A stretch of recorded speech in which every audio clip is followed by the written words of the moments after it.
বিসমিল্লাহ স্মার্ট সলিউশনের পক্ষ থেকে আপনাদের স্বাগত। আজকের এই ভিডিওতে আমি আপনাদের দেখাবো একটা এক্সপেরিমেন্ট ভিডিও হবে এটা। আমি একটা মিনি ইউপিএস তৈরি করেছি, এটা নিয়ে কাজ করছি। মিনি ইউপিএস তৈরি করার জন্য একটা রাউটার এবং একটা অনুচালনের জন্য আমি প্রথমে এরকম একটা লিথিয়াম ব্যাটারি প্রথমে তিনটে ব্যবহার করেছিলাম।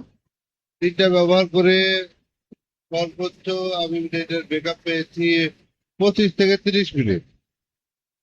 তো এত কম ব্যাকআপের জন্য তো নেওয়া সম্ভব না, পরে আরো বাড়ালাম তিনটা, দিয়ে 1 ঘন্টার মতো চলে। তারপরে আরো তিনটে বাড়ালাম, দিয়ে 12টা ব্যাটারি ব্যবহার করে আমি দেখতে পেলাম 2 ঘন্টার মতো চলে। এখন আমি জানি না এটা ব্যাটারির সমস্যা না কি সমস্যা। তো আমি যেটা আমার অভিজ্ঞতা থেকে পেয়েছি আমি সেটাই আপনাদের বলছি। অনলাইনে দেখি যে 12টা ব্যাটারি ব্যবহার করলে কেউ বলে 12 ঘন্টা চলে, কেউ বলে 14 ঘন্টা চলে। তো আমি এত ব্যাকআপ পাইনি, আমি যেটা পেয়েছি সেটা আপনাদের শেয়ার করলাম।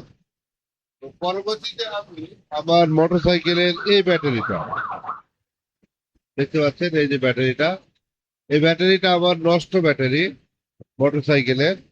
তো আমি এই ব্যাটারি দিয়ে ভালো একটা ব্যাকআপ পেয়েছি, বাতিল। তো এটা দিয়ে আমি প্রায় 3 ঘন্টার মতো ব্যবহার করতে পেরেছি।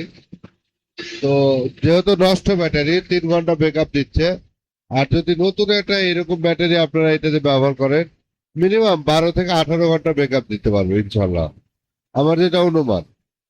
তো আপনারা চাইলে এরকম ব্যাটারি দিয়ে একটা ইউপিএস মিনি ইউপিএস তৈরি করতে পারেন। তো আমি এটাই দেখাবো যে এটা ব্যবহার করে কিভাবে একটা মিনি ইউপিএস তৈরি করতে পারেন। তো দেখেন, আমি এটাকে তৈরি করার জন্য দেখেন আমি কিনেছি প্রথমে একটা ট্রান্সফরমার কিনেছি। এই যে দেখেন, দেখতে পাচ্ছেন, এটা হলো 3000 মিলি অ্যাম্পিয়ার, মানে 3 অ্যাম্পিয়ার। 3 অ্যাম্পিয়ারের একটা ট্রান্সফরমার কিনেছি, আর এটা আপনারা বাজারে অ্যাভেলেবেল পেয়ে যাবেন। আর এখানে একটা কিনেছি অটোকাট। অটোকাট একটা সার্কিট, যেটা ব্যাটারি ফুল চার্জ হলে অটোমেটিক ব্যাটারিটাকে চার্জ করা বন্ধ করে দিবে। কারণ এই সার্কিটটা আপনারা কেন ব্যবহার করবেন, এই সার্কিটটা এই কারণে ব্যবহার করবেন, ধরেন আমাদের এই যে রাউটার আর অনু, এটাকে 24 ঘন্টায় পাওয়ার অন করে রাখতে হয়। যখন 24 ঘন্টা পাওয়ারটা অন রাখবেন, এই কারণে ব্যাটারিতে অতিরিক্ত চার্জ হয়ে ব্যাটারিটা নষ্ট হয়ে যেতে পারে।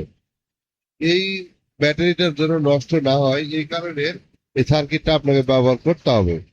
এটা ব্যবহার না করলে সবসময় বিদ্যুৎ সরবরাহের কারণে ব্যাটারিটা অতি তাড়াতাড়ি নষ্ট হয়ে যাবে। তো আমি এই কারণে এই সার্কিটটা কিনে, এই সার্কিটে বাজারে আমার কাছ থেকে দাম নিয়েছে 130 টাকা। তো এখানে এই ট্রান্সফরমারের দাম নিয়েছে 250 টাকা, এটা দাম নিয়েছে 130 টাকা। এই সার্কিটটা নিয়ে আসার পরে আমি এখানে দেখেন, এটার কানেকশন খুবই সহজ। এখানে দেখেন দুইটা ইন্ডিকেটর আছে, এটা হলো পাওয়ার, মানে এই ইন্ডিকেটর দুটো ছিল না, লাগাইতে হয়েছে। তো এই ইন্ডিকেটর দুটো যারা আপনারা এই কাজ করেন তারা সহজে এটা লাগাইতে পারবেন।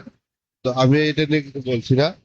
তারপরে এখানে দুটো ইন্ডিকেটর লাগিয়ে দিয়েছি, একটা সবুজ আর একটা হলো লাল। লাল এলইডিটা যতক্ষণ আপনার কারেন্ট থাকবে ততক্ষণ এই ইন্ডিকেটরটা জ্বলে যাবে, জ্বলে থাকবে, এবং যখন ফুল চার্জ হবে তখন এই সবুজ লাইটটা জ্বলে উঠবে। তো আমি এই কানেকশনটা খুবই সহজ। এখানে হলো ট্রান্সফরমারের ইনপুট লাইন এসি, এখানে লাইন দেওয়া আছে। দেখেন এই যে কটের মাধ্যমে আমি এটাকে লাইন দিয়ে রেখেছি, 220 ভোল্ট ইনপুট লাইন এসি। আর এখানে দেখেন তিনটা কেবল বের হয়েছে ট্রান্সফরমার থেকে, 12, এখানে 12 0 12। তো দেখেন এখানে লেখা আছে 12, এসি 12 ভোল্ট, এসি 12 ভোল্ট এবং কমন তিনটা পোর্ট আছে। এখানে এই যে দেখেন, এই যে নীল কালারের যে দুইটা তার, এটা হলো 12 ভোল্ট, এটাও 12 ভোল্ট। আর এই যে সাদা তারটা দেখতে পাচ্ছেন, এটা হলো কমন বা 0 ভোল্ট। তো এই এই তিনটে এখানে মার্ক করা আছে, এখানে লাগিয়ে দিবেন। লাগিয়ে দেওয়ার পরে এই যে দেখতে পাচ্ছেন এখানে, এই যে দেখতে পাচ্ছেন এখানে ব্যাটারি দেওয়া আছে, ব্যাটারি প্লাস এবং ব্যাটারি মাইনাস। কি প্লাস মানে তো বুঝেনি লাল, আর মাইনাস মানে হলো কালো। এই দুইটা লাগিয়ে দিবেন, লাগিয়ে দিয়ে ব্যাটারি প্লাস এবং মাইনাসে কানেক্ট করে দিবেন। আর এখান থেকে দুইটা কেবল বের হয়েছে আউটপুট, লেখা আছে মান্ডার মার্ক করা আছে কোনটা প্লাস কোনটা মাইনাস। এটা দেখে নেবেন, দেখে নিয়ে এটা কানেক্ট করে দিবেন আপনার যেটা লোড চলবে সেই লোডকে।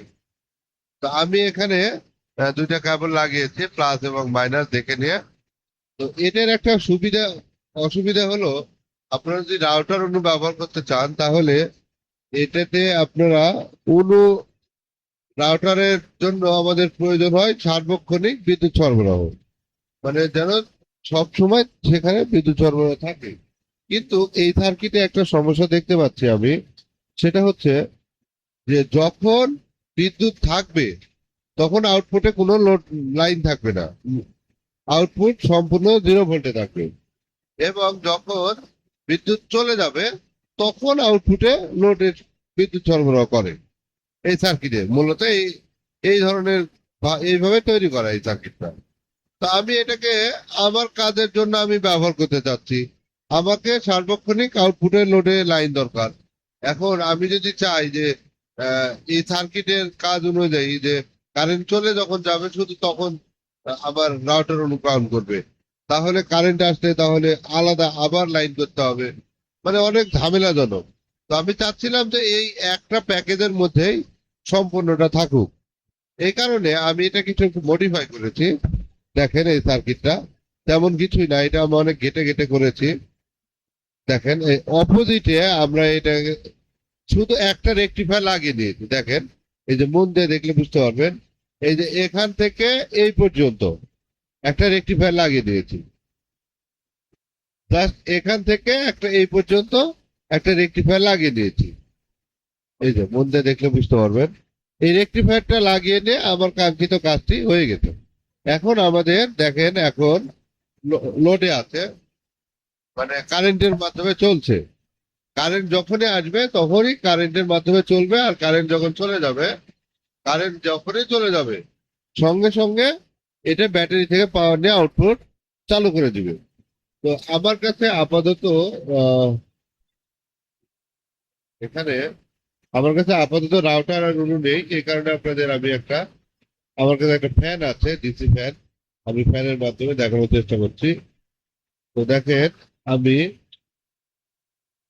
এখানে দেখেন এখন আমাদের এসি লাইন দেওয়া আছে, এখানে এসি লাইন দেওয়া আছে, আর এটা হলো এই যে কেবলটা দেখতে পাচ্ছেন এখান থেকে লোডে চলে গেছে। এই যে এখানে দেখেন ইন্ডিকেটর দেওয়া আছে লোড।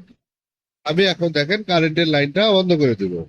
কারেন্টের লাইনটা আমি প্লাগটা যখনই খুলে দিব তখনই এই লাল লাইটটা বন্ধ হয়ে যাবে, বন্ধ হয়ে যাবে। এবং এখন কিন্তু কারেন্টে চলছে।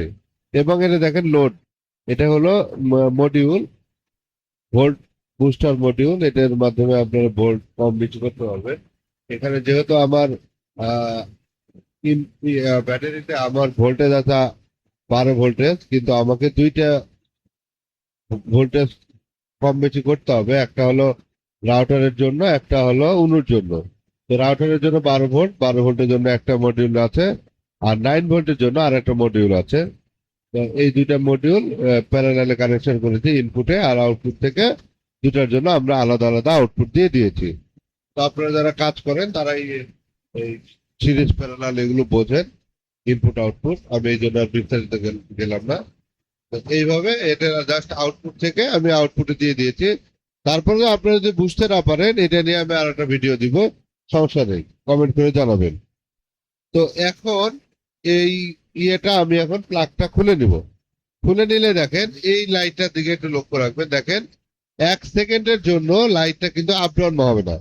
এই দেখেন আমি প্লাগটা খুলে নিলাম, দেখেন এই যে প্লাগটা খুলে নিলাম, আর দেখেন লাল লাইটটা কিন্তু বন্ধ হয়ে গেছে, বন্ধ হয়ে গেছে। কিন্তু এই লাইটটা দেখেন একটুকুর জন্য এক এইটুকু হয়, মানে লাইটটা যে বন্ধ হবে বা আপ ডাউন মারবে তাও না। এখন কিন্তু ব্যাটারি থেকে চলছে, এখন ব্যাটারি থেকে চলছে। আমি যদি আপনাদের একটু দেখানোর চেষ্টা করি, দেখেন এই যে এখানে এই যে আমি এটা লাইট লাগিয়েছি। আমি ফ্যানটা আমি চালিয়ে দেখাবো, এই যে ফ্যান আছে, ফ্যানটাকে আমি অন করেছি, এই দেখেন ফ্যান দেখতে পাচ্ছি কিনা জানি না। এখানে পাখা কিন্তু ঘুরছে, কথা হচ্ছে এবং বাতাস হচ্ছে। তো